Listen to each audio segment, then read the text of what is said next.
Welcome to Author's Corner, Discovering Diversity Publishing's podcast, where we get to meet authors where they are and find out who they are. I'm your host, Sheena Blake, CEO of Discovering Diversity Publishing. I'm pumped. Let's just get started.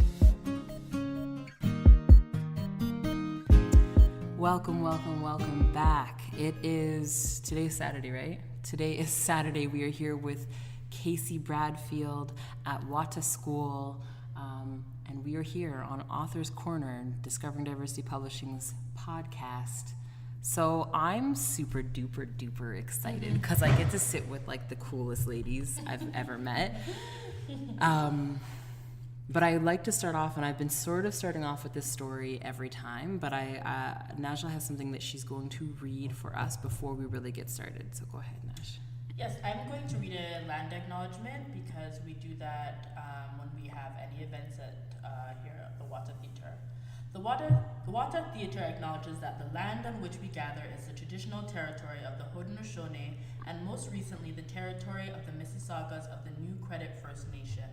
The territory was the subject of the Dish with One Spoon, Wampum Belt Covenant, an agreement between the Iroquois Confederacy and the Ojibwe and allied nations to peaceably share and care for the resources around the Great Lakes.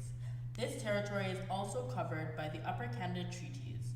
Today, the meeting place of Toronto, from the Haudenosaunee word Dakaranto, is still the home to many Indigenous people from across Turtle Island, and we are grateful to have the opportunity to work in the community on this territory. Thank you. Okay, thank you for that, actually. So welcome. So, I've been starting off with this story every time, that in my fourth year of university, I had a professor who said to us, I want you guys to write an essay on anything that you've been really thinking about. I want you to make it as long as it needs to be to prove your point, and I need you to hand it in when you're ready. And so everyone's like, cool, that sounds really cool, but professor, what do we write about? Whatever you want to write about. Oh, that sounds really great, professor, but how long does it need to be? As long as it needs to be to prove your point. And then someone else is like, when is it due? And he took the chair and he whipped it across the room. I'm not lying, it was very intense. I went to check on him for lots of weeks after that. But the whole point was, as he whipped the chair, he had said, free your minds! The reason I set this podcast up the way that I did is because I want people to be able to think all the way through something without having to have someone else tell them what to think about. So each author, I've got to witness them oh my God, this is so horrible. I don't know what I'm supposed to talk about. And then I get random phone calls hey, hi, even though I know they're all pissed, right? Hi, I'm just wondering what we're supposed to talk about for the podcast. And I'm like, oh, well, whatever you want to talk about. But what am I actually supposed to talk about? And so this has been a really fun thing for me because what's actually happened for the last 4 people is that they got there and they were bam, fly through the podcast. Why? Because they're authors. So I'm really grateful that we've left 10-10-10 like this, nice and open and broad. Super rude, I'm aware, but I didn't throw any chairs, and I think Please don't bash So I want to thank you for having us.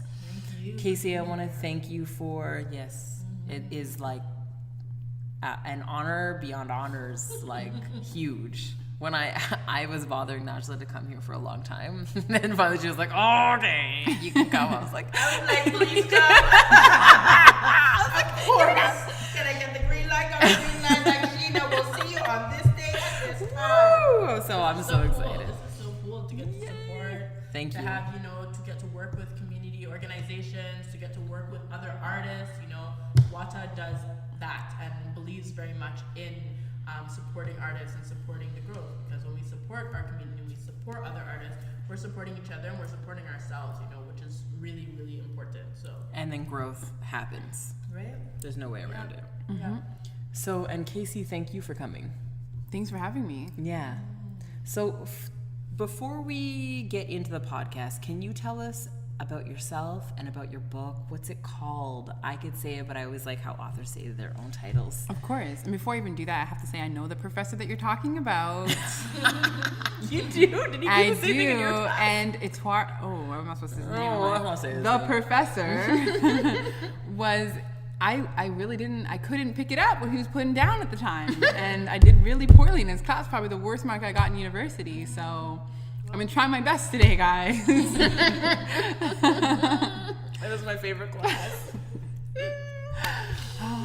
I love structure. I'm a structure person. But anyways, jumping right in, my book is called Leave Behind Lonely, The 10 Secrets of Self-Discovery. It's essentially a amalgamation of fiction and self-help because thank you. I really like fiction, but then I was also like, you know, trying to help people going through this like tough situation in their lives because loneliness for me was a huge deal, like my whole life. And I did a couple speaking engagements and I noticed there's always that one student who's just like off to the side, all quiet, usually more than one, who's just like really like reserved and just feeling like out of place. And I felt like that my entire like high school, younger life, like really out of place. And so that book is about finding yourself despite being alone in the world. So the protagonist in the book is like it's also magical, and I tried to place it like in a jungle or a time before like all this like city urban stuff happened, where it's based on like a magical like black culture who Isn't she so cool? Yeah. who like adapts this like orphan into their like culture, but she doesn't know how to like she can't basically you grow into your magic by doing like a series of like lessons or whatever, but she will never get it because she's not part of their she's not from their culture, she's adopted into it, and so she's like struggling against not fitting in. And then we find out her like real back history where she actually is one of the origins of that culture and another culture. So yeah, and that actually came about, I don't even know if I should say this, but it was the whole story came to me when through a relationship that I was in with this guy who was really how to describe him. He was really like he really thought outside the boundaries of Western society, right? He was very spiritual. He believed a lot in polyamorous relationships and things like that. But he was a very deep guy. And he introduced me to a lot of things in spirituality I hadn't known before. And at the time, I kind of fell for this guy. And in the book, there's also a relationship in which he chooses another woman, and that's kind of the situation how it happened on my side. And so just a lot of the concepts that were introduced into my spirit at the time are in the book, as well as this journey of self-discovery. So yeah. Whoa. Yeah. Yeah. Right. What? Anyways, that one's very exciting. Yeah. Thank you. I have a... Sorry, go ahead. Oh, I was going to say that I like the connection. You know, when you write something that's personal, then there's a different kind of urgency in the way that you create, right? Because as you're speaking, like a lot of the work here, that we, our work is based on a methodology that looks at self-actualization. So as we're working at Watah, we work through our own experiences. So it's biomyth, right? So it's very much exactly what you described, you know, you're looking at yourself, you're looking at either an aspect of your life, part of your life, different things that happened, and you have an opportunity to look at it in any way without boundaries when you write, right? When you create through art. And in addition to that, you can resolve things for yourself, especially things that are like, you know, you can't always resolve them with another person, because if that person is, or, you know, you may, you know, people say forgive and move on, but if it's affecting you in certain ways, it's also like, you know, those things can be challenging. So when we look at it from this artistic perspective, that's like, what do I want at the end? What is the ideal? What did I take from that? And you can pinpoint those things and have a different affirmation and validation for yourself of your feelings and your experience, you know? So cool. I love that. That story just sounds, it's just cool. It's so cool. It's just cool. Thank you. Yeah, especially that finding out that the character is one of the like founding people of Yeah. this The culture. originals. Like, Yeah. what? Yeah. So do you want to tell us more about it, or do you want to tell us, okay, you know what? Don't tell us more about it. You gave us like a nice seed. I feel like super excited about it. Tell the people them where they can find your book, because Yes. they're going to want to read it. Can I just read a quick excerpt of the Oh, intro? yes, you can. Okay. I'm so am. I didn't think she was going to do it, so I'm like, oh! Whoa. Yeah, I'll read the very, very. Yes. Okay, actually. Okay, I'll read I'm trying to find the perfect passage. Yes. By the way, guys, we're here eating like lychees and mangoes and strawberries, raspberries, cherries. Mostly because I was supposed to have breadfruit, but I'm gonna find none. Jackfruit, I'm like. Okay, this is the beginning, the very beginning. So, when we temporarily forget the incredible power that we yield as awakened beings, we allow loneliness to creep up like an insidious, self-inflicted torture and incapacitate our beings, leaving us weak and vulnerable. The weak and vulnerable fail to receive the rewards that life has intended for them due to internalized fetus beliefs. In this frame of mind, we choose to isolate ourselves and hide from our potential.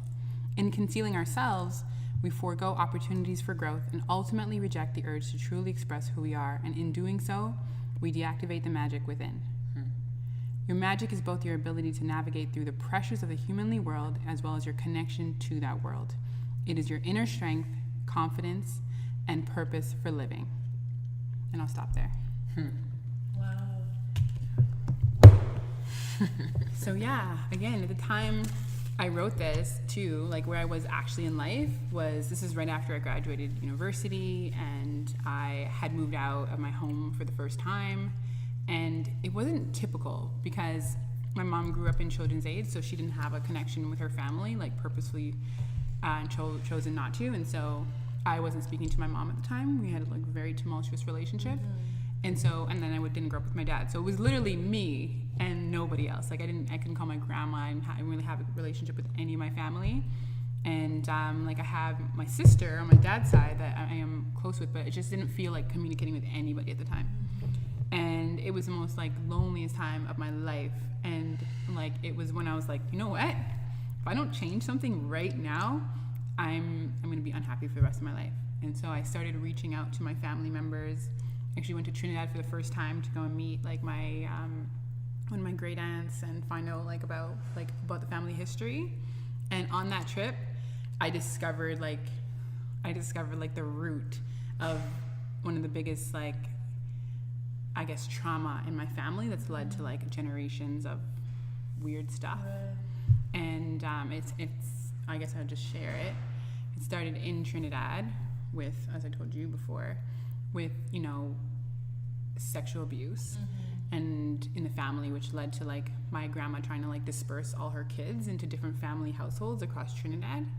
And so my mom got placed the furthest away. And so when my grandma would go visit the rest of her children, she wouldn't come and see my mom, who was the youngest. So my mom was raised with this other family. And then one day when my grandma was like, I'm gonna take my children and go to Canada, she grabbed my mom and all of them. And then apparently by the time they came back to Canada and they were living poor and trying to find their place, my mom was kind of like, wait a second, I don't really know you people. And I was good over there, And she had this attitude about her. And she just was like, peace out, know. And this is, I think, the time my mom would never talk about this to me, but this is what it pieced together. She was around 14 something when she decided to walk away. And so she had that experience in Canada on her own. And that kind of by the time she had me, she was 25 actually, later in her life. But she had never really let go of the fact that she'd gone through whatever she went through.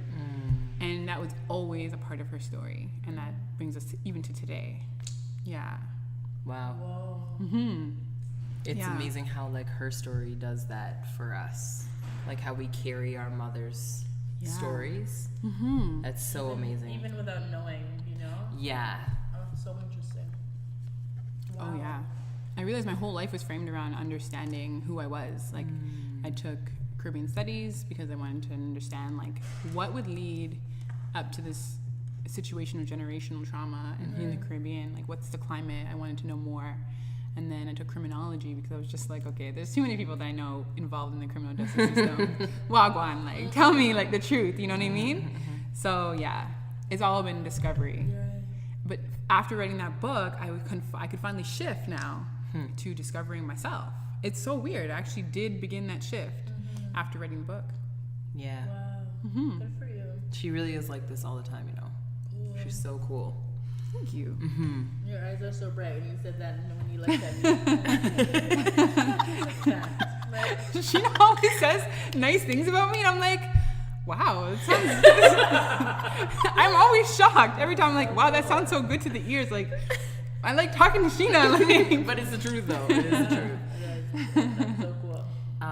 Okay, so I'm so excited about your book, and anyways, I have too many ideas, so I won't share them right now. But now we can sort of move into the podcast portion. yeah. And so, like, how the intro was and how, like, you are like, oh, I don't know if I wanted. Do you feel like you have something that you're ready to talk about now? Sure. Yeah. I wanted to talk about. Floor is open. I want to hear from you, ladies, and talk about this sort of concept of lost and found. So, yes, and what I mean by that is I feel like I listen to my intuition a lot. It's guided my life, but it's also made me feel like I feel like I have a sense of purpose, I'm on the right path, but I'm completely lost in life because I'm just sort of waiting for my feelings to come about, my intuition to be like, okay, you're on the right path or you're not on the right path. Versus taking a really planned approach to your life and knowing what's going to happen or what you're going to do. I wanted to know like what is the role that intuition plays in your life, and how does it affect your being?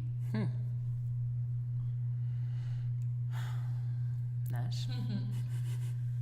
I think I used to be like really still working through these things, but like really, really anal in a specific way about structure.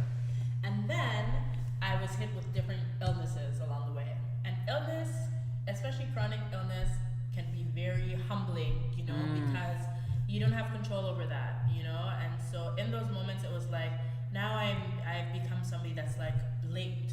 And I'm like, before I'd be there like, why are people late? This can't be happening. I'm like, I don't have a choice. Sometimes, if it's stomach things happening, I could be about to go out the door, and then my stomach is like, better call them and let you know. Like, you ain't going nowhere. I have to work with that, right? And so I just, it was a lot of work about trusting myself, and I keep working on that. And when you're talking about this idea of like lost and found, and like you find aspects of your purpose, but then at the same time you feel like at times you're like, I don't know what I'm doing. Am I doing the right thing? And it's like you ground your work in integrity. Ground your work so that you're asking your work questions all the time. So we use the methodology here, self-actualization methodology, Surplus method. Self-actualization, who am I? What is my purpose? How am I? So I ask myself this all the time. What stories have I been told? What stories do I retell? You're looking at the rhythm of your life, the cycle of like your week, your day. What do you do? What is the optimal schedule? Are you doing that? And if you're not, then why are you not? What's happening? So resolving the things you need to be the best you, because that's the most you can do. What language do you use? When do you use that? When do you use that language? Why? With Politics. whom? When do you have power? When are people having power over you? What is that? Like, how do we shift that? Can we shift that? And then sacredness, urgency, and integrity. So when you create, just like this is, you're talking about your book, the book came because of something urgent in your life. You needed to do something for yourself to understand.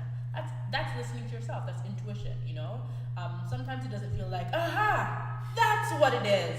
But it's like you're on a path because you need to be on that path, and you recognize you need to be on that path. And you're not going through the path, you got football on your arm, you're elbowing everyone out the way because I just gotta get to the top. I give up. No. It's like, I need to do this for myself, and it's about me. And being about you means you're contributing also the most you can to your community and to the people around you, to your family, and to your health and well-being. When you do that, you're also working with sacredness, you know? When you listen to yourself and what you need, that's the very smallest things of like, again, I'm awake at 2 o'clock. I know I have to get up at 6 o'clock. I know I'm going to be tired all day and crabby. I know I won't have time to pack the lunch that I want. I know I won't have time to, I'm going to be tired. I won't remember. That's not holding your body and health sacred, right? So listening to yourself is, for me, I think it's just the basic things that are like, what do I need to survive and feel healthy? It's asking the questions of what am I doing here at this time, and what do I need to be doing, and what interferes with me. Usually the answer that comes back to myself. You know, you're afraid of what people will think. You're afraid of failure, Yes. Which are like not real things. You know, people think things all the time. You've been with someone that's like, I mean, I don't like her, and you're like, you don't know her. You just looked at the lady on the bus. You went to church, you didn't know that person. You know, so we know like, and then yes, those asking yourself the question, what am I here? What am I doing? You can't go wrong. You can't fall off the path if you keep doing that, because you'll know if you're doing something that's hurting people. Sometimes you hurt people because, you know, I do a lot of work around race. That means there are a lot of people who think, you know, who are offended, have been offended by my work. Why did you say black so many times in your play? Because my play is about black people. You know? So sorry, but at the same offended. time, I'm not going to be like, just because to whatever. I talk with intention. I work with intention. I review my play to ask, is this harmful to my community? Is this harmful to myself? Am I telling my story? Am I just telling the story to be cool? Or am I telling the story for a reason? It's the reasoning behind what we're doing, you know, and the intention. So that's a sacred, urgent integrity path. Wow. Yeah. Can't go wrong there. I definitely forget sometimes to ask myself those questions. Yeah. Even like I've been studying that for years here, and I forget. And sometimes I come back to my mentor, who is our artistic director, to be young, Anita Africa, and I'm like, yeah, Debbie, I don't. She's like, Najla, you have the tools. So that she'll just say it, and I'm like, suddenly it's like I didn't feel it, you know? Yeah. It's like a sudden, I'm like, I take up my Surplusi deck. There's a deck of cards that we have that has methodology on it, questions and activities, and I'm like, sort through anything with that deck. I can go back. Those are tools in here, you know, in my heart and in my mind. And then you just go back to them. But you can lose yourself, as you know, why you wrote the book. That's the same work that we do, you know. So beautiful. As you asked that question, I'm like, I feel like you know the answer.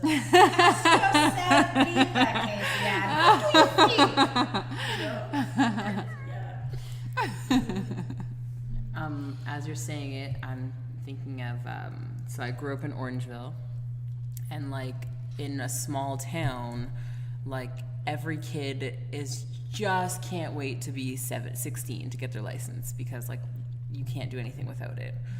So like 16 comes and I've got my license, and my parents let me use the safari van, and it's like the wickedest time of my life, and we're like, we're going to Brampton to the mall to go buy things, but really we wanted to just look at boys. But anyways, and so we start driving, and obviously we end up in Newmarket, because duh. And so, now, if you understand where Orangeville is to Newmarket and Brampton, you'll understand that they're like almost entirely in different places. And so, like, this sort of started a trend in my world that, like, I was continuously getting lost from, like, everyone in my family's perspective. And so, like, for a little while, I used to internalize that, like, oh, I'm like really, she just got hit. She just got hit by the light. It never happened. Fine. Sorry. No. So I used to internalize this, like, I'm getting lost, I'm lost all the time. And then there was a point where I was like, no, I'm actually not. Like, I know a lot about Ontario because I ended up in, like, Kitchener, coming back from Markham, going to Orangeville one time. Whoops. But I now know. Now, as ridiculous as it sounds, the point here, you know what, here's one more story. So my best friend had a boyfriend from Montreal, and Jer, if you're listening, or Renee, if you're listening. Renee, I keep shouting you out on all of these, by the way. she had a boyfriend come in to visit us, and he's like, he has to get back to Union Station to get on the train. And we're like, no problem. We'll leave like 3 hours in advance. We'll get you there, no problem. Somehow we ended up in Richmond Hill, and he missed his train. He was really... He was very upset. I'm very sorry, Jer. I'm very sorry that happened. That being said, I have seen so many amazing things. Okay, so now flash forward to like the times when like when you're driving now, you have GPS and things like that, which I obviously use every single day because it gives me a very set route. I do have to say that most times I say, you don't know what you're talking about, GPS, and I still do my own thing.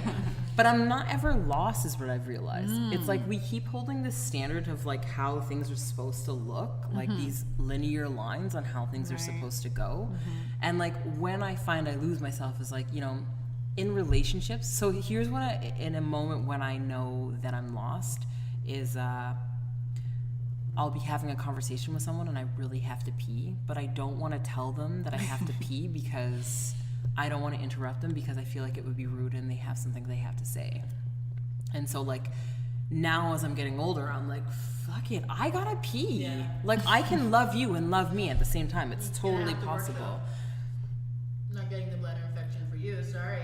And this is the thing. And so like, and or like being, you know, when you're on a call with someone and like you have like 8 other things to do and you're like, wait, who am I honoring here? Like I have to honor this person that I'm on a conversation with, or do I honor myself? Like I have to pee, or I have to do this, I have to do this. And so like now I find like that's when I feel that I'm lost because I have these thoughts inside that are like, this isn't what I want to be doing right now.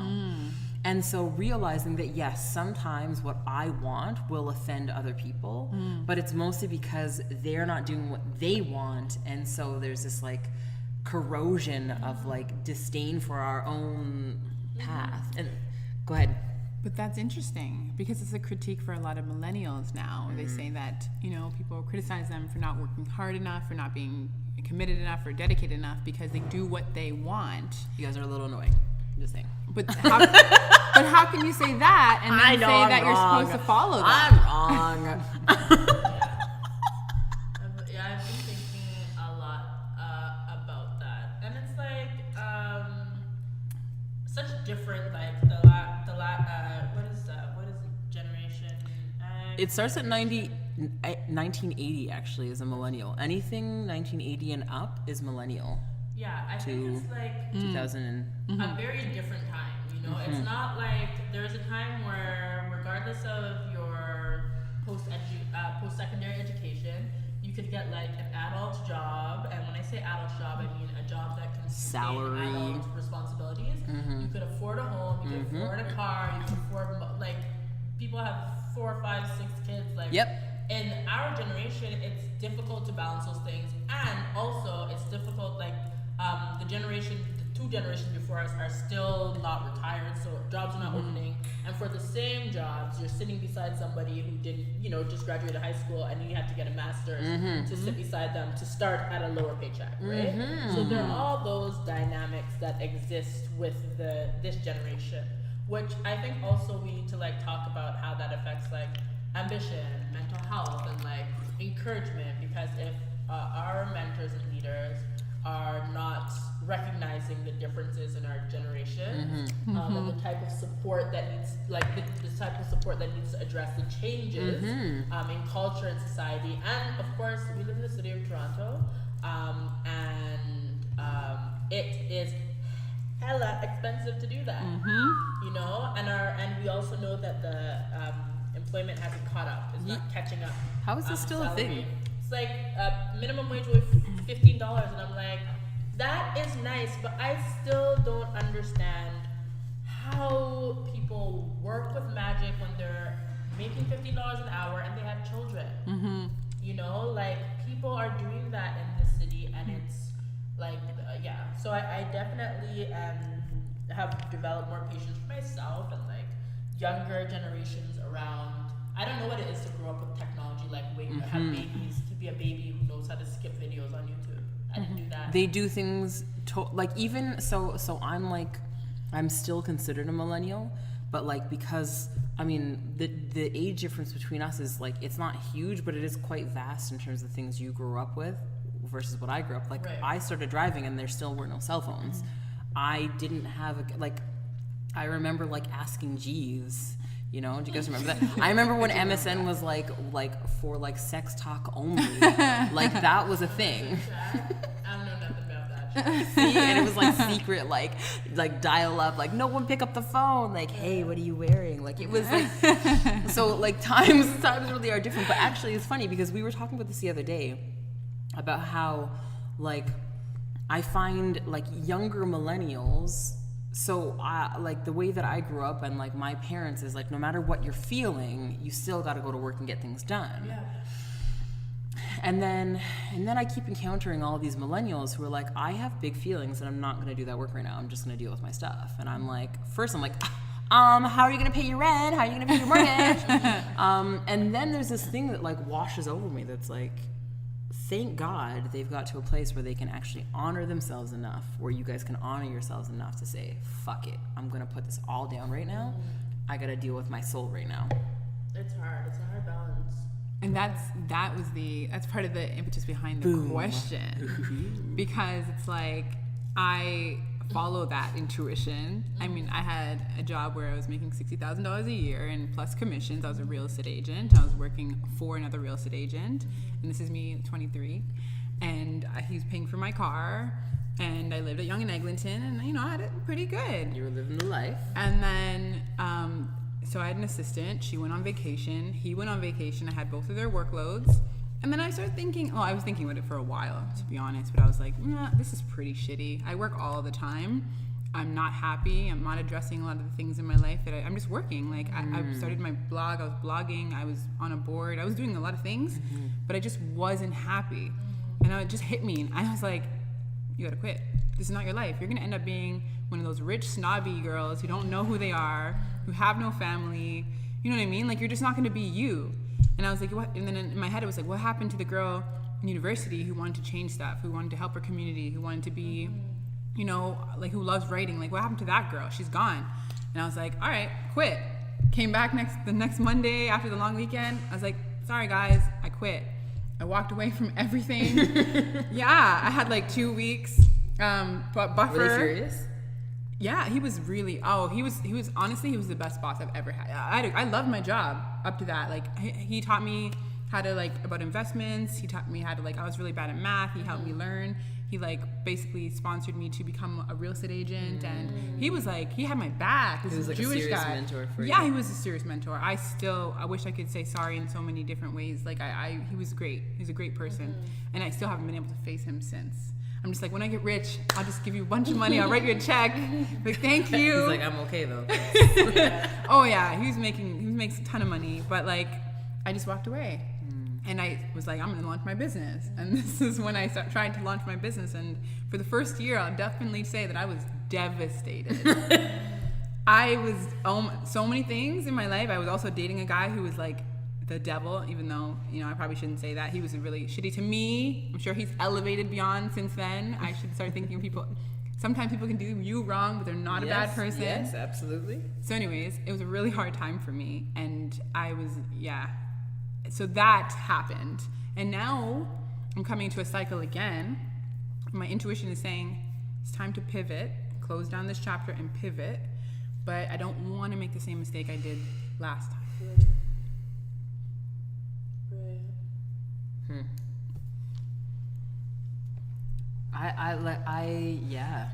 I'm trying to think. I can think of like only a few times in my life where, like, when I first started DDP. Well, when I first started DDP, I was like, cool, and I'll still work another job. Cool, and then. Which is how we met. Fancy that. Yes, it is how we met. Where I was working my other job. We were.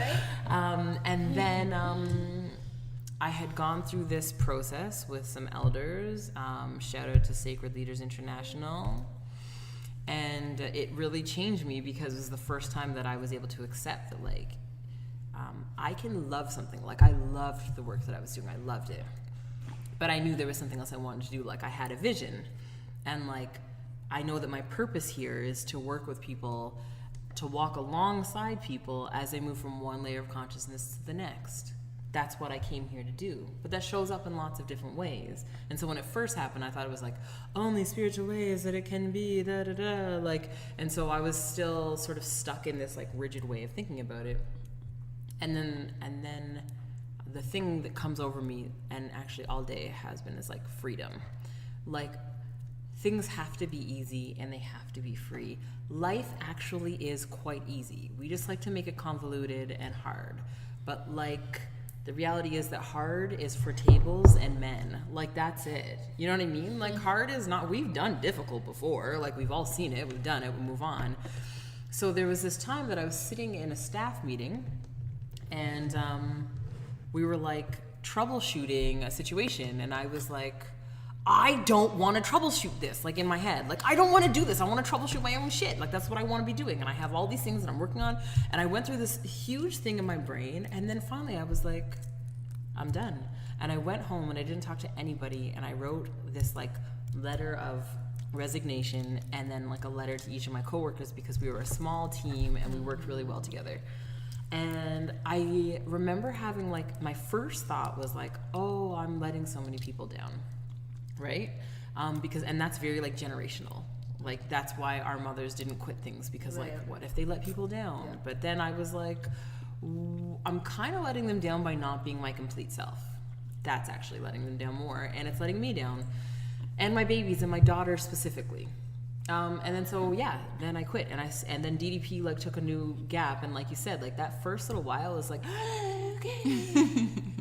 We're not going to eat today, guys. Maybe not tomorrow, but by Thursday, we will be eating again. Mm-hmm. And so, like, that's just sort of the life of the entrepreneur. But I think that it's really interesting that you even bring it up, because it's funny how when you take that leap, like, not that leap of faith, because I think that's, like, really cliche, but that leap of, like, okay, I'm going to just take care of me. I'm going to do what I want to do. And, like, at first it's like, la, and then it's like, and then you have to find that like next balance, and I think that's the freedom part, like to just know that you've done it. I think so. Interesting. Okay. So, and we're all very conscious ladies, and so I think this will reflect in our answer to this question, but what role does freedom play in a capitalist society? What does that look like? Because we have to eat. We have to make sure that we make money. We have to follow the capitalistic rules because we live in that society. Can we just be free? Or No. does that have to fit into a structure? Yeah, I'm just thinking like, so within these principles and the methodology we study here, there are also bodies, different bodies. So like the spiritual body, or one of them, as you mentioned, the financial body. Mm-hmm. So working through, it came to be realized that like, you can't pretend that you don't need money for things here. That would be crazy. It's just not, like, it affects your health. When you're stressed about money, that affects your health. That affects your all the other bodies. Health, yes, exactly. You know, so like, but at the same time, it's like, I never take on gigs that put my integrity out of balance. And I know we do that to an extent here, right? Because we're on this land in this time in this country. You know, like, there are definitely hands that reach in effect, you know, so I want to live in Toronto means I have to accept that I want to pay this much. Or like, I drive in the city of Toronto, and I mean, I have to find balance with that, because I'm like, I could take the TTC every day, but then I could also claw my eyes out every day. So, you know, like, it's important for me to be realistic about what I live and like what I have access to, and like the things that I enjoy here that are necessities, but also that I'm okay with that, you know. That was a cycle too, like, I don't need anything, because, but then I'm like, now I feel like I think I'm better than people who do think they like, you know, luxuries or like enjoy anything. You're so silly. Yeah, I'm like, then it's like, I want everything, and it's like, no, that's not also balance as well, because I also don't want to like step on other people to get any things that I want, because I don't feel good about taking things that are not my own, or that I have not, that are not for me. I don't go out of my way to See, and this is the thing. So, like, and I guess I'm cutting you there because I feel like I have this, like, debate with people all the time. And I want to say that I was raised by, well, my parents are serious hippies. But also, like, I didn't ever have this, like, negative connotation of money. Like, I never felt like having money was, like, unspiritual. I never felt like it was greedy to want it. I never felt any of those things. And so, like, when I was going through the process with Sacred Leaders, I found out some, like, you know, listening to my sisters, I'd find out, like, it's a real thing, especially for Black women, thinking that having money meant, like, you were less spiritual in some way because it meant whatever. And so one of the things that, like, now I'm thinking about, like, I realize that money is my own natural energy yield. And that's what my mentor, Ainani Ayadele, taught me. And my dad had always taught us that when we were kids. You know, you can have as much or as little as you want. You just have to decide what you want all the time. That's the critical, that's the apex. If you decide what you want all the time, you're okay. And so, like, for me, an abundance of money is critical. I like having an abundance of money, and that also, like, varies day to day. Sometimes that day means, like, an abundance of money means, like, I don't have to worry about how much jackfruit costs. That's so sick. Like, what? A 40-pound one? Yeah, it's only $120 for the jackfruit. Cool. And then so, like, because then it's like, what is it? Oh, she's taking a picture. Okay, go ahead. I'm not taking Oh, a you're picture. filming. Oh, God. She's filming me. I'm sorry. It's not okay. What are you doing? Stop posing. As soon as I see a camera, I'm like, I'm just gonna turn it off because I Casey's interrupted your flow. And Gina's waving at the camera, I'm and Casey's sorry. like, keep talking. 'Cause it's a video.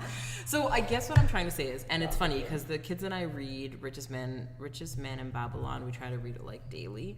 My kids are 7 and 8, so, like, they don't take it in at all. They don't care at all. They're like, oh, what is happening? But I don't care. I don't care.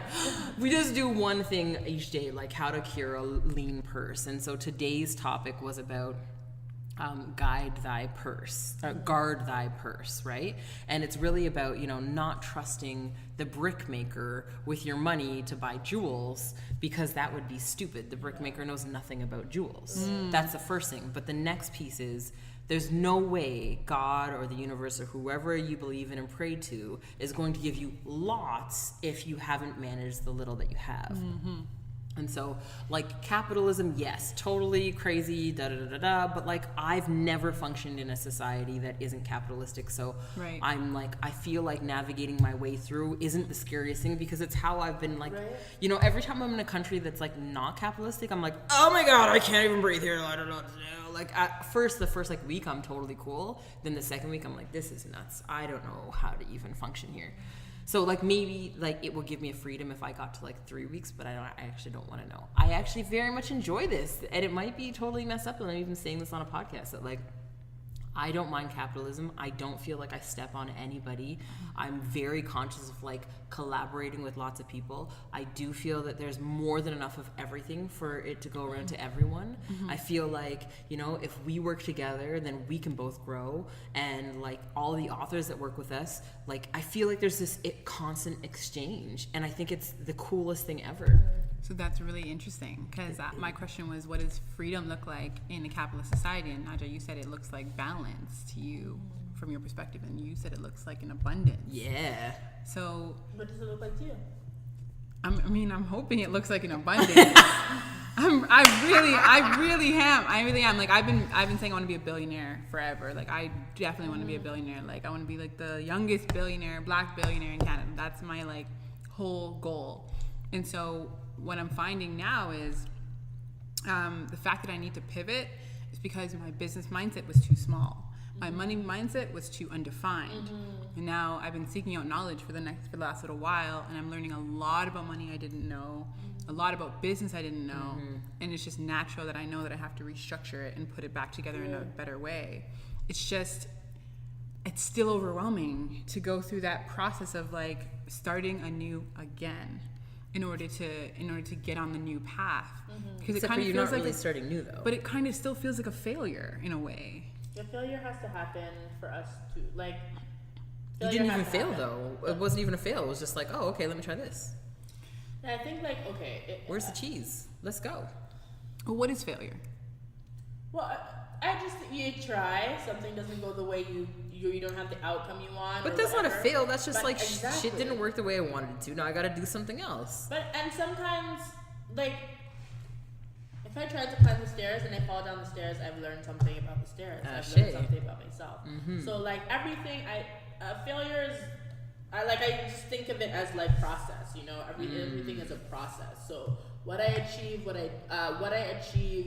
I have to find what I can get out of anything experience. I don't actually have the time in this one little lifetime I have that could end at any second to be like, that was just crap.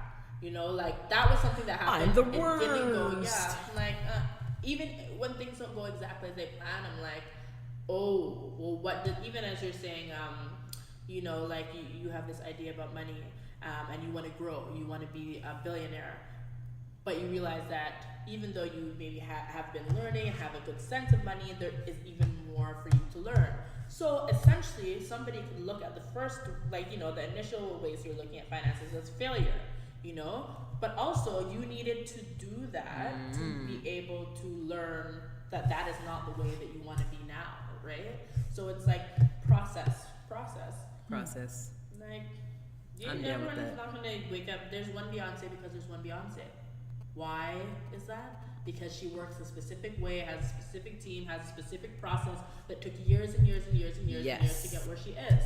You know, She also didn't wake up the way that we see her. She didn't wake up. No, I mean. Let me re-say this. She said. I mean this. I mean, like, Beyonce's success has been a process. It wasn't like she just like woke up and she was famous one day. It was like she worked her ass off from like.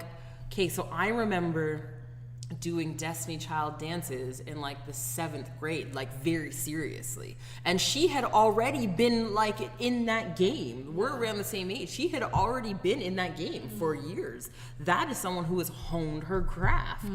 Like no matter what I feel about Beyonce's like work in the end, I respect her hustle most. And not like hustle until you can't breathe and never sleep. Like I'm not on that tip ever. I think that's like the most ludicrous and dangerous way to live, and that's not freedom. But what it is like if you can find a way to balance what freedom is, because you can't have lots without knowing how to manage little. You can have lots if you learn how to manage little, but learning how to manage little takes work. It's like this. Watching my 2 kids learn how to walk. My daughter was 6 months old and she was like determined she was going to walk with the world. Like, and I was like, that's just, don't do it. That makes no sense. You're 6 months old. But she was like really, really earnestly trying at it. And I remember having this like awakening, like you can't discourage her from walking. That would be an asshole thing. So I didn't discourage her. By 9 months, my daughter had figured out how to walk. And of course, like, so what I'm leaving out is those 3 months of trial and error, and like grabbing things, looking at people. I would watch her examining, like, okay, their legs move like this. And she would just like slowly do that and like stare big people in their face, like, I see you walking, I'm gonna do that soon. And so, like, the thing that I learned, especially from watching her do that, second meds, is there's a way, like, living entails watching what other people are doing and trying things for yourself. So there's a stark contrast to when I was a baby. I literally didn't walk until I was like 19 months. My parents thought there was something desperately wrong with me. I didn't even crawl. I didn't even creep. I didn't move. I was just like, I'm good. Again, my parents were hippies, thank God. They didn't take me to any doctors to think there was something wrong with me. They were just like, okay, she'll move when she's ready to move. But I find it very interesting because I watch my daughter, like when she wants to know how to do something, much like Casey Bradfield, she watches how other people do it. Where I was just like, nah, I'm good. And so now I'm like, I have more and more people around me that are like, I like to see how others do it and then give it a try. And that changes everything. Like, then you have the wisdom of the elders and your own trial and error. It's like you're unstoppable. You might as well just keep going. And like, unless there are those naysayers who are like, don't you dare try to walk. You're too young to walk. Don't try it. Even if you have those in your life, even if I had I don't know how it would be because I didn't have those in my life. But I do wonder how that looks, because I wanted to tell her not to. I wanted to tell her not to potty train. She did it anyways. Don't go on the toilet. Fine, she's on the toilet. No, she's in the toilet. But these are the little things. Damn it. Close enough there. Nice try, kiddo. But these are the things that now I'm saying. Freedom is in those moments. The freedom came in the moment when I decided, not that no one is perfect. That's fucking bullshit. You're perfect in as far as you're being yourself. Yeah. And what does yourself look like? Oh, because I have to pee right now and I don't want to have this conversation, I'm going to go. That's what freedom is to me. And I think that exists completely in a capitalistic world, because this is the world that we're in, and there's people that we have mentors that feel free. I have mentors that seem free all the time. So listening to yourself in a way that's unfettered, like when yourself says, this is how I feel, you're able to put everything else on pause and listen to that self. Sometimes. Okay. So for the people, I always like to talk to people who are on the journey too, right? And so if I'm not there, I'm far from there, and I'm allowing the world to dictate me who I am and where I go and what I do. How do you get from that point, like in your experience and advice to this person in as short as you can, how do you get from that place where everyone's telling you what to do, you don't have no idea who you are, you don't know where to go, left or right, to the point where you start listening to you and you trust you in the way that you can go in this particular direction that you want to go?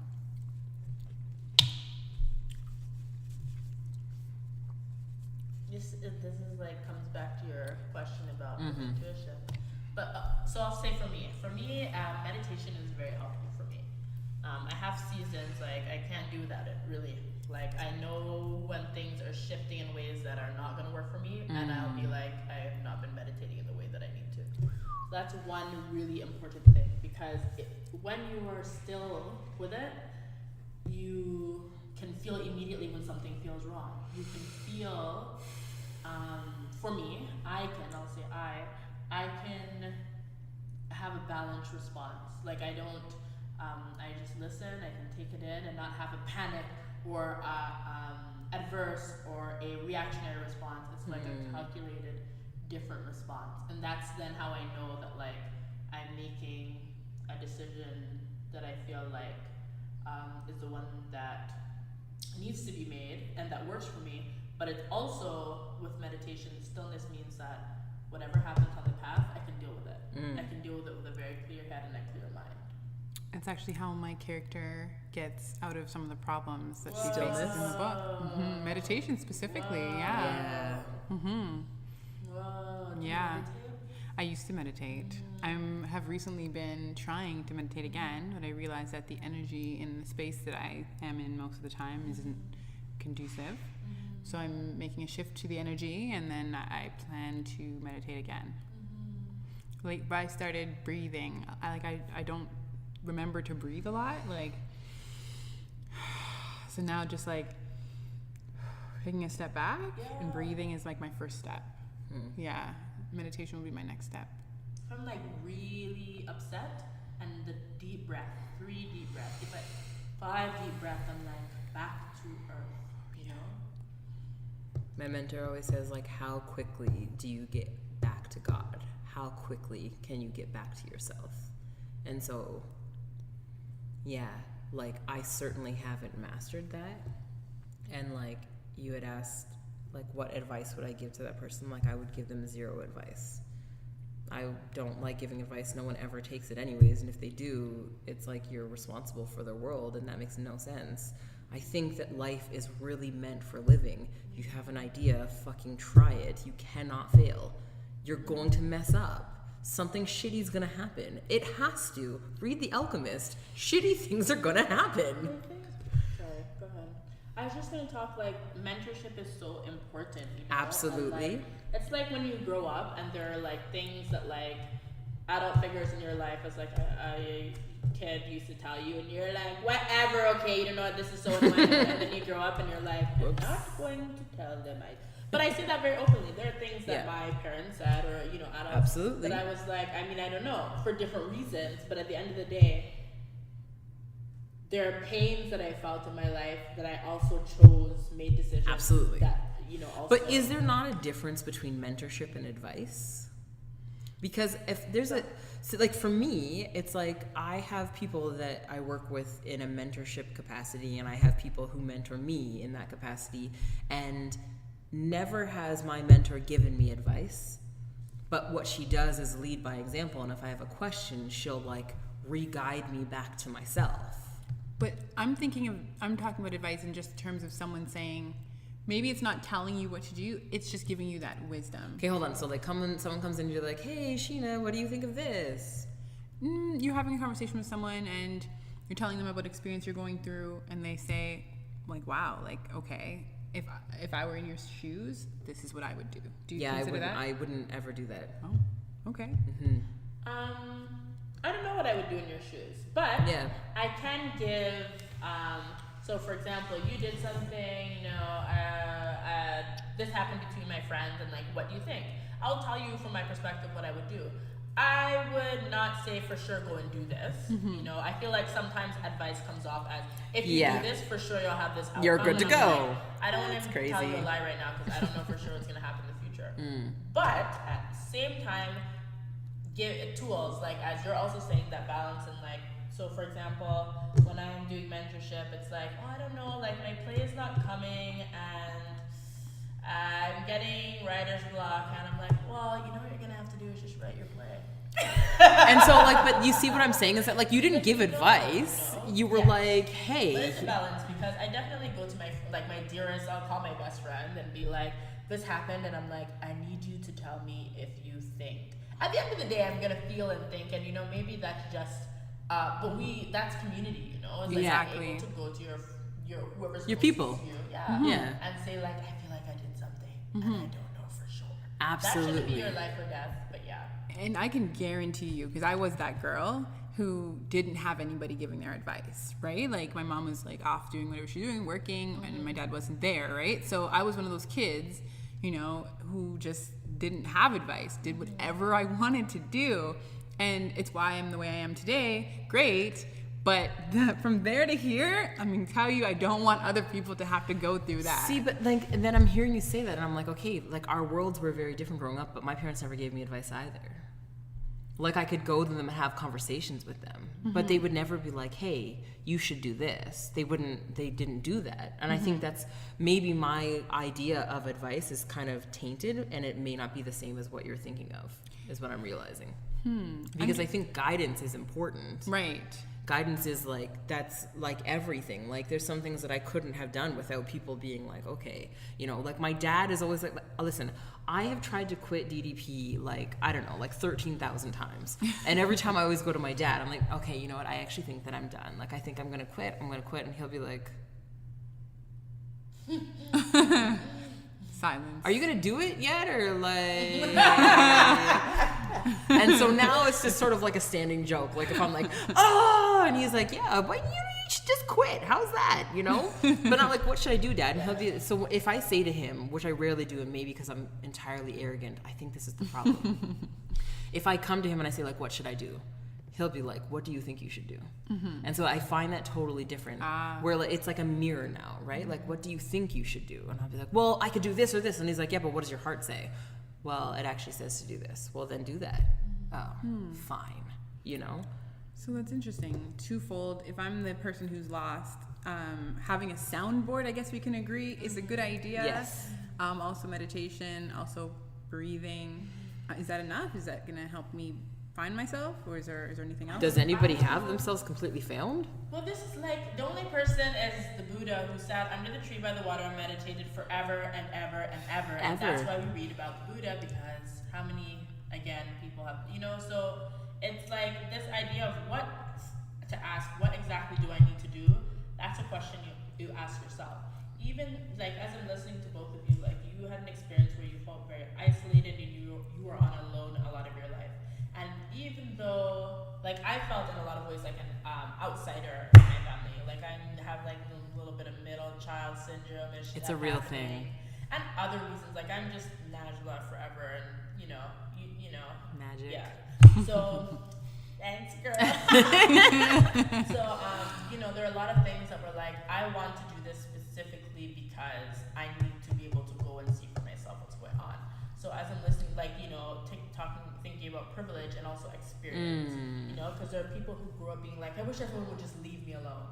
And then when you're in a situation you're alone, you're like, oh gosh, Whoops. I have to really be alone and I feel lonely. But like, we're never alone because we are always with ourselves. So like, what does it mean to always be with yourself? And I think that goes back to knowing yourself and trusting yourself.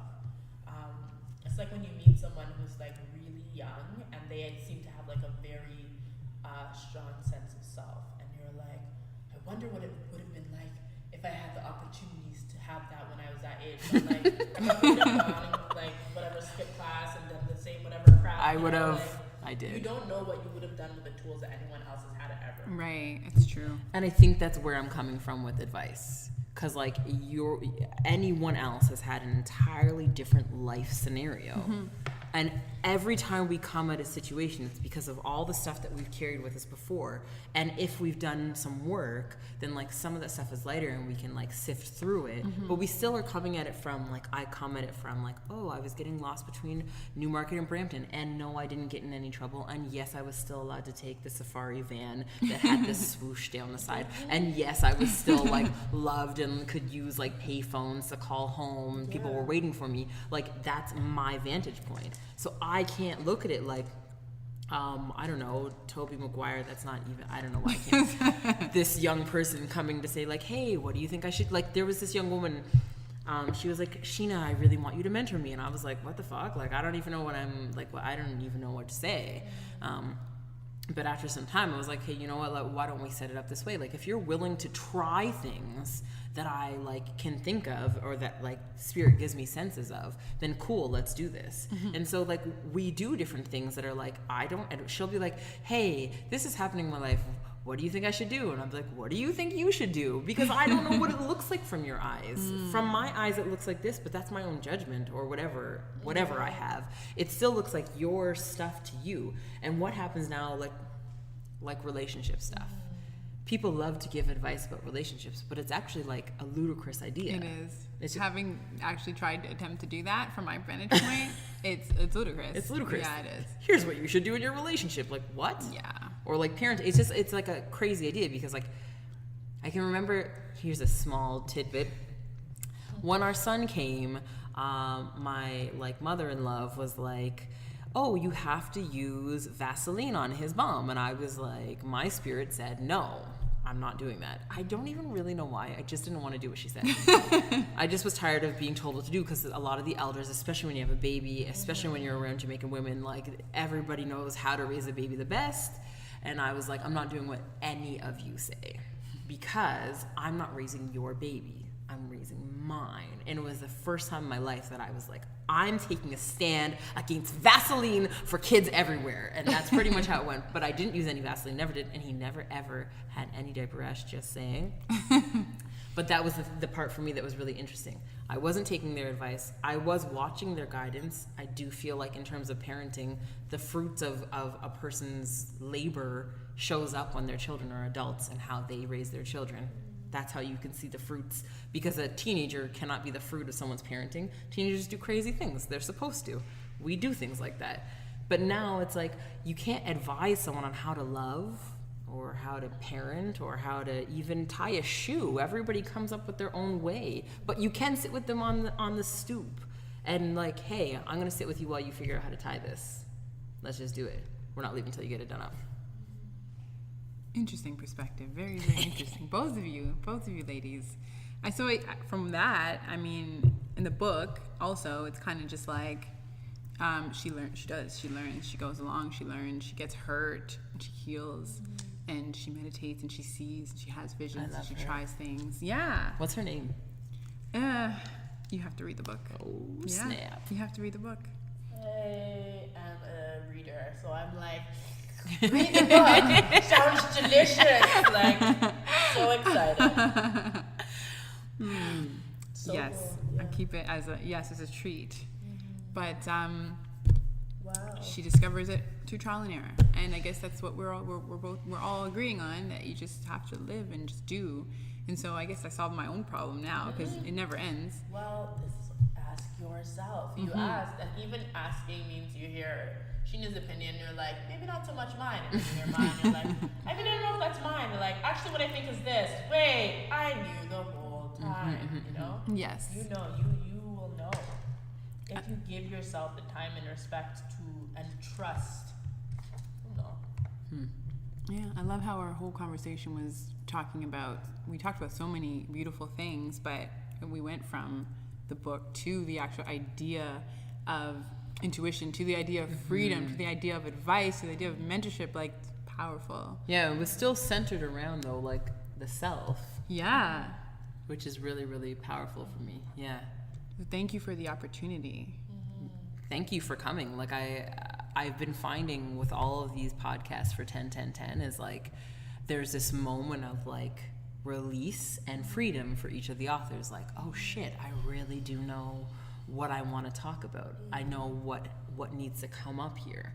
And so like mindfully at some point there's going to be lots of people listening to this who are going to gain from this conversation, who may want to add in. Like, sometimes I listen to podcasts and I'm like, blah, blah, blah, blah, blah, blah, blah. And then I'm like, oh, they can't hear me. I should be there.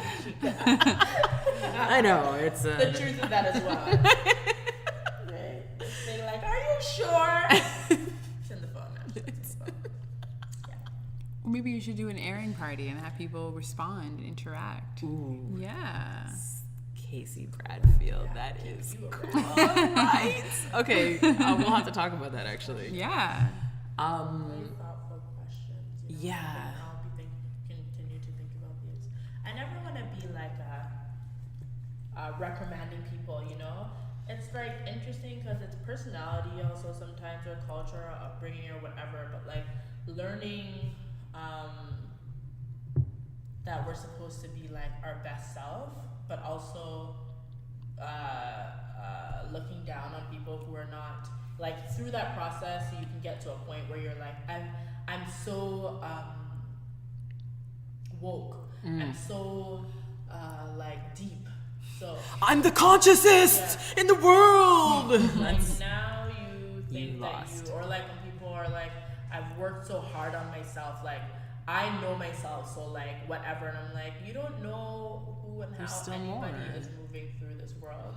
So you focus again always on what you do know, which is yourself. If you don't know yourself, again, you have a one lifetime. Each What time. could be more important than knowing yourself and living in your purpose, what you're supposed to do?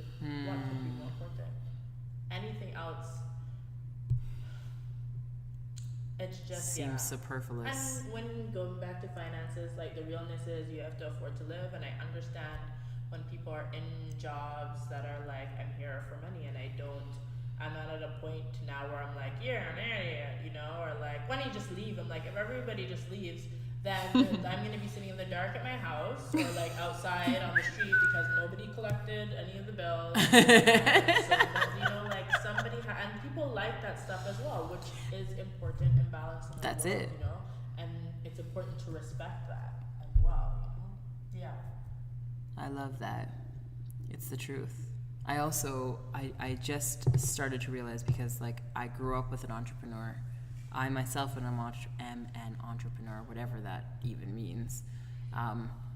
But what I really did think that like everyone secretly wanted to be an entrepreneur, but that's like a very selfish like vantage point. And then I remember when it hit me that like not everyone wants to be an entrepreneur. I met this woman at Shoppers and she was like, I would never want to run my own business. And I was like, wait, what? She's like, no, I'd never want to do that ever in my life. I'm like, really? Why? She's like, I love what I do here.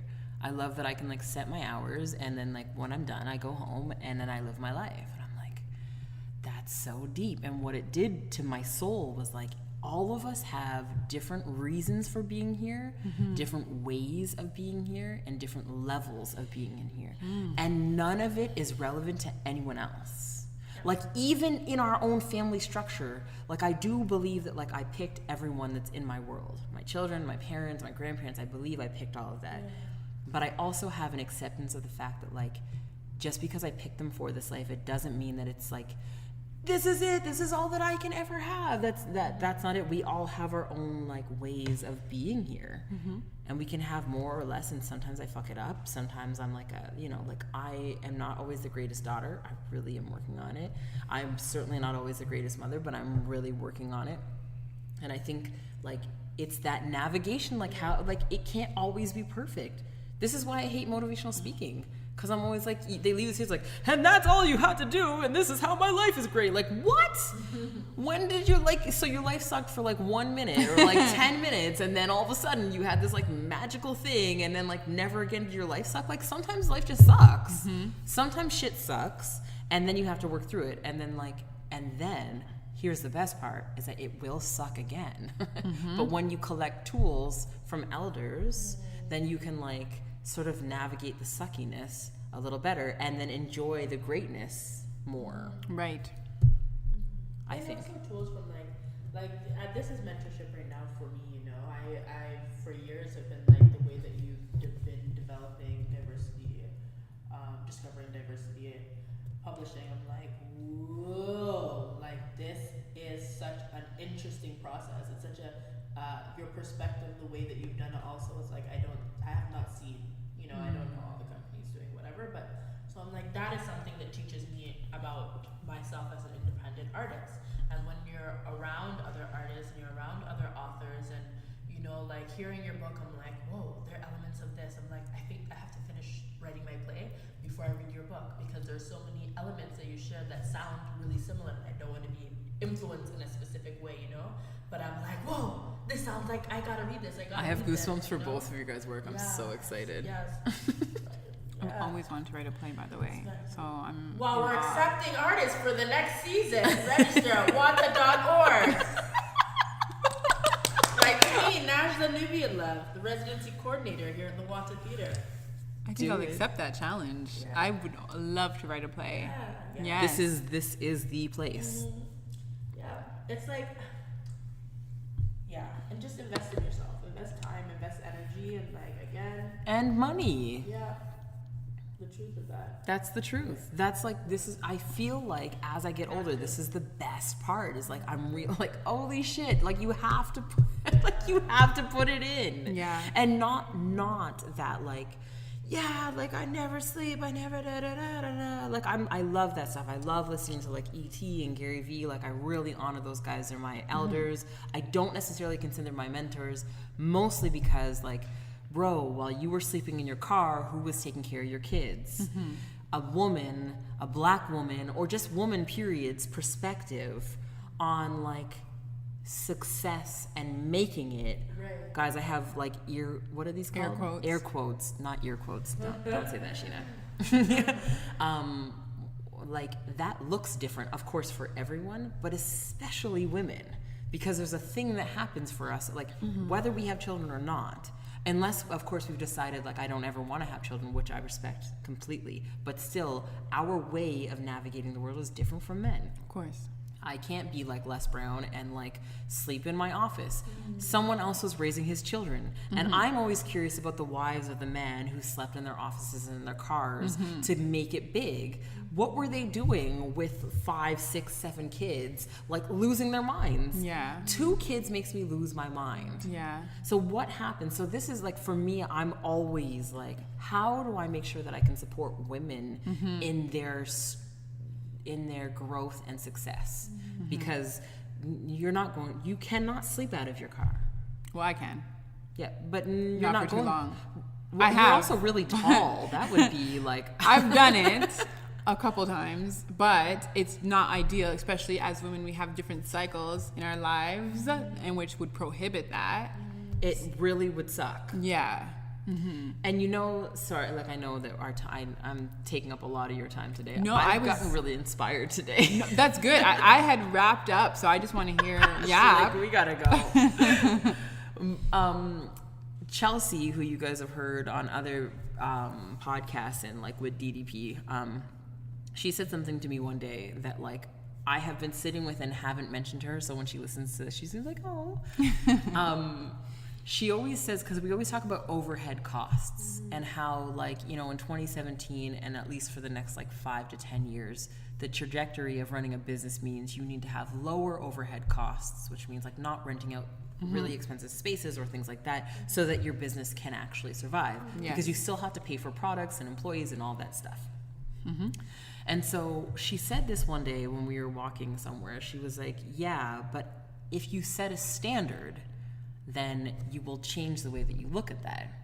And I was like, child, you don't know what you're saying. You don't know nothing. You're just a kid. I don't know why I did that. I told you, sometimes I'm really arrogant.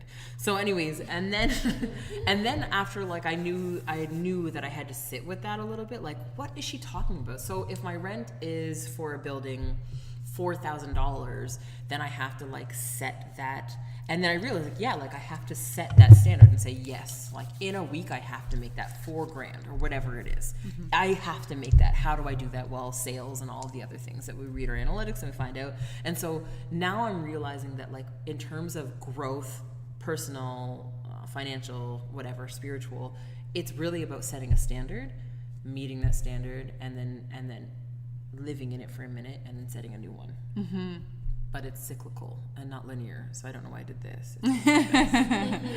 No one saw you. Oh yeah.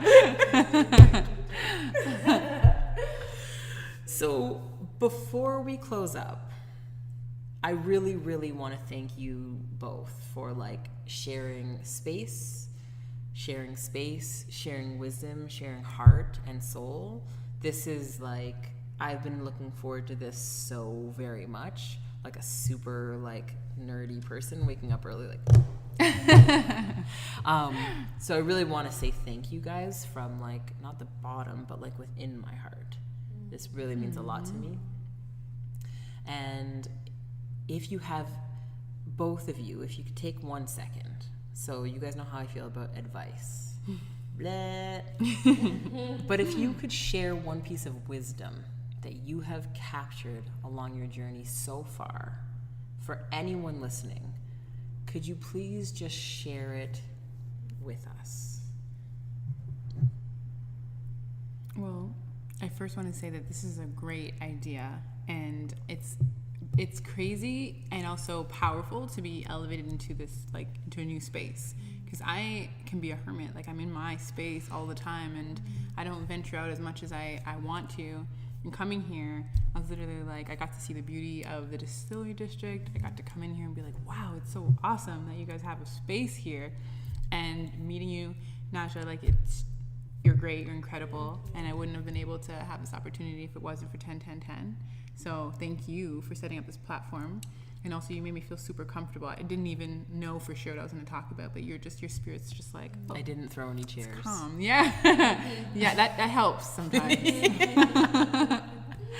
But if I were to say something to people who are listening, or to anybody about life, it is that, and I kind of also, again, remember this as a result of this conversation, is that you, like, don't be afraid to start and stop.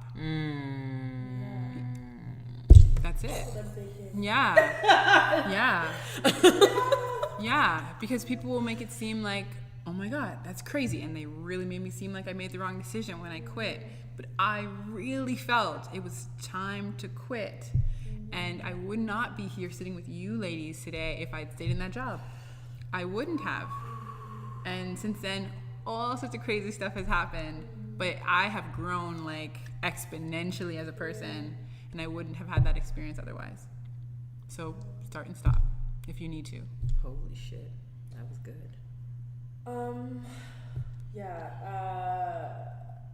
One thing to share, I just got caught up in what you said. I was thinking be gentle and kind to yourself, you know, like honor wherever you're at. If you need to, living with chronic illness again taught me so much. It's like having to work to get through the feeling of I feel shame because I can't get here today. I live with depression. I cannot. It's a can't. Like, you know, be honest with yourself and where you're at, and okay with yourself and where you're at. Wherever you're at is where you are at, and that therefore has to be okay. It is the reality of what it is. It's okay to be yourself. It's okay to feel. It's okay to be excited. It's also gonna have to be okay to be sad. It's going to have to be okay to be sick. It's going to have to be okay to be confused, because this is life and we don't know everything about it. So, you know, be okay with where you're at and just work. Do the work. When you can work, however you can work, there is not one way to work, but however you can work and when you can work, invest in yourself, invest in your life, and work. Powerful. You guys heard it here on Author's Corner. I'm a little taken aback, and I'm going to stop looking at them because then they make me nervous, I think. But I want to thank you, listeners, for joining us for Author's Corner, DDP's podcast, and for joining 10-10-10. I want to shout out all of the authors so far, and we still have 5 more. Tomorrow we will be meeting Kelvin Gums at Onyx Barbers, which is super cool. He is the author of Black Sun Comics. So he's so cool. And Onyx Barbers are like, they're so cool. So I am super grateful to my ancestors who have provided me with the supports in this life to be able to do some things that I remember thinking that I knew I'd be able to do, but thought that I wouldn't be allowed to shine as bright as I want to. I remember thinking as a little girl that like I couldn't have a man and kids and be as great as I think I am. And so at some point I put that belief down and I just decided to shine. I want to shine brighter and brighter, and I'm grateful to be around women who shine so bright that sometimes I can't even look at you guys. So thank you, listeners. Thank you, Najla. Thank you, Casey Bradfield. Please tell us where we can find Watah School if we are any type of artist, and please tell us where we can find your book. The Watah Theatre is going to move from our space in the Distillery District at the end of July, but we will be moving into our new season of Nomads, in the fall. And so right now it's your time to apply, tell your friends' friends. You can email me at register@Watah. Watah is WATAH. Register@watah.org. Check us out at watah.org. Check our website out. Any questions that I'll ask, I will do my best to answer and share info. And we have like a jam-packed schedule for the year already, including a world premiere of my play, I Cannot Lose My Mind, the Afrofuturist women Shiro adventure, coming in the early part of next year, 2018. So look out for that. And we have Lukumi returning, our award-winning play, It Used to Be Bleeders. Lukumi coming in the fall as well. So check us out, watah.org. And we're around, and donate, support. Like, come out and see, like, it's real magic happening here. It really it's is. Real work happening here, and like, you can't go wrong with supporting your community and supporting what we're doing. It's a treat for yourself.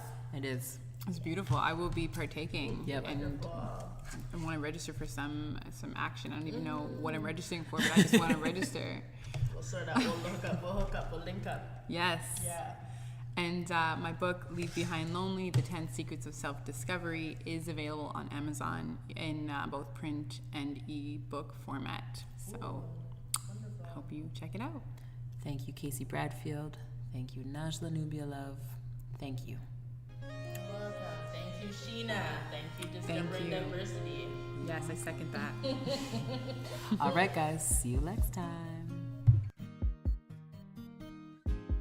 All right, folks.